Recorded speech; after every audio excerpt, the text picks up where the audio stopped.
कभी ऐसा हुआ है, आईने में देखें और सोचें कि ये जो इंसान दिख रहा है, क्या ये सच में वही है जिसे दुनिया देखती है? आज हम एक ऐसी ही कहानी में उतरने वाले हैं। एक कहानी जो हमें मन की उन गहराइयों में ले जाएगी जहां एक इंसान का सामना होता है। जानते हैं किससे? खुद अपनी परछाई से। अब जरा इस एहसास के बारे में सोचिए कि कोई आईने में देखे और उसे लगे कि उसका अक्स, उसकी परछाई उसे देख नहीं रही बल्कि जज कर रही है ना? एक अजीब सा सिहरन पैदा करने वाला ख्याल। बस यहीं से हमारी कहानी की शुरुआत होती है। तो सवाल यह है कि आखिर कौन है ये इंसान जिसका अपना ही अक्स उसका दुश्मन बन गया? चलिए मिलते हैं आरव से, एक ऐसा नौजवान जिसकी जिंदगी कम से कम बाहर से देखने में तो बिल्कुल परफेक्ट थी, किसी सपने जैसी। तो ये है आरव, उम्र 28 साल, पेशा एक कामयाब कॉर्पोरेट एनालिस्ट। दुनिया के लिए वो एकदम शांत, इंटेलिजेंट और सुलझा हुआ इंसान है, लेकिन अंदर ही अंदर एक गहरा खालीपन है। और उसका सबसे बड़ा राज, उसका सबसे बड़ा स्ट्रगल क्या है? वो किसी और से नहीं डरता, वो खुद से डरता है। सोचिए, एक अच्छी नौकरी है, बढ़िया सैलरी है, हमेशा सलीके से पहने हुए कपड़े और अपनी भावनाओं पर, इमोशंस पर पूरा का पूरा कंट्रोल। ये थी आरव की बनाई हुई दुनिया। लेकिन हर रात जब वो बाथरूम के आईने के सामने खड़ा होता था, तो ये पूरी की पूरी परफेक्ट दुनिया एक बड़े से झूठ की तरह बिखरने लगती थी। और पता है, वो आईना वो सिर्फ एक शीशा नहीं था, वो तो जैसे एक दरवाजा था उसकी इस परफेक्ट दुनिया का, जिसमें अब धीरे धीरे दरारें पड़ रही थीं। देखिए, पहली बार जब आईने में कुछ अजीब सा लगा तो आरव ने सोचा, अरे ये तो बस काम का स्ट्रेस है, और बात को टाल दिया। दूसरी बार जब ऐसा हुआ तो उसने खुद को समझाया कि ये एंग्जाइटी है।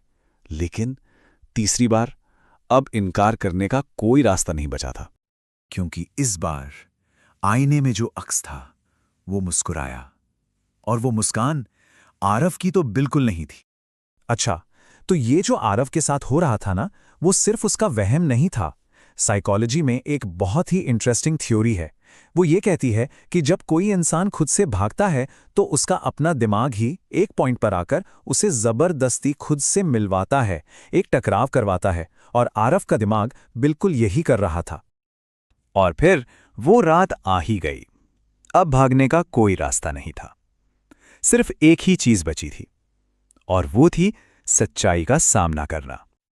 और तभी आईने से का आवाज आई, सिर्फ एक सवाल जिसने आरव के बनाए हुए झूठ के किले को एक ही झटके में तोड़ दिया।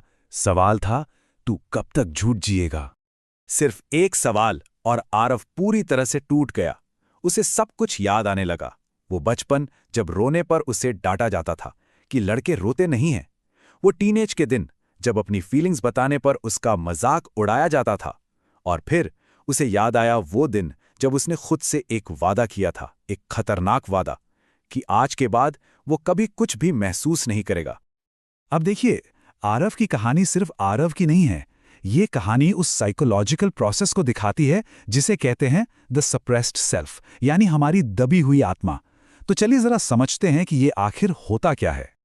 जरा सोचिए, हम सबके अंदर ना एक हिस्सा होता है, हमारी असली फीलिंग्स, हमारे असली सपने, हम असल में कौन हैं।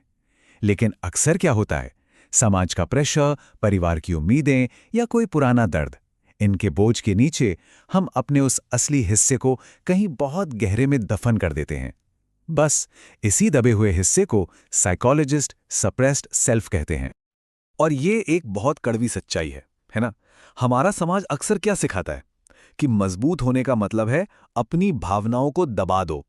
हमें बार बार ये बताया जाता है कि भाई महसूस करना तो कमजोरी की निशानी है। और इसका नतीजा क्या होता है? धीरे धीरे हम मजबूत नहीं बल्कि भावनाहीन, इमोशनलेस बन जाते हैं। और पता है, यहीं पर जागृति, या जिसे हम अवेकनिंग कहते हैं, उसका असली मतलब छिपा है। कई लोगों को लगता है कि अवेकनिंग का मतलब है कोई दिव्य शक्ति या भगवान को देखना। नहीं, असली जागृति तो वो पल है जब कोई इंसान पहली बार सही मायनों में आईने में खुद को देखता है और पहचानता है। तो चलिए वापस आरव की कहानी पर आते हैं। जब उसने अपने उस दबे हुए हिस्से का, अपने सप्रेस्ड सेल्फ का सामना किया, तो क्या हुआ? कोई आसमान से बिजली नहीं गिरी, कोई चमत्कार नहीं हुआ। बल्कि उसकी जिंदगी में एक बहुत ही गहरा और शांति भरा बदलाव आया। अगली सुबह जब आरव उठा ना, तो वो कोई बदला हुआ नया इंसान नहीं बन गया था। लेकिन एक फर्क था, अब वो अधूरा महसूस नहीं कर रहा था, वो पूरा था। क्यों? क्योंकि उसने अपने उस हिस्से को अपना लिया था, उसे गले लगा लिया था, जिसे वो सालों से नकारता आ रहा था। और सबसे बड़ी बात जानते हैं क्या थी? अब उसे आईने से डर नहीं लगता था। आईना तो वहीं था, जैसा था, लेकिन अब वो खामोश था, क्योंकि आरव को अब किसी बाहरी आवाज की जरूरत ही नहीं थी। उसने अपने अंदर की आवाज को सुनना सीख लिया था।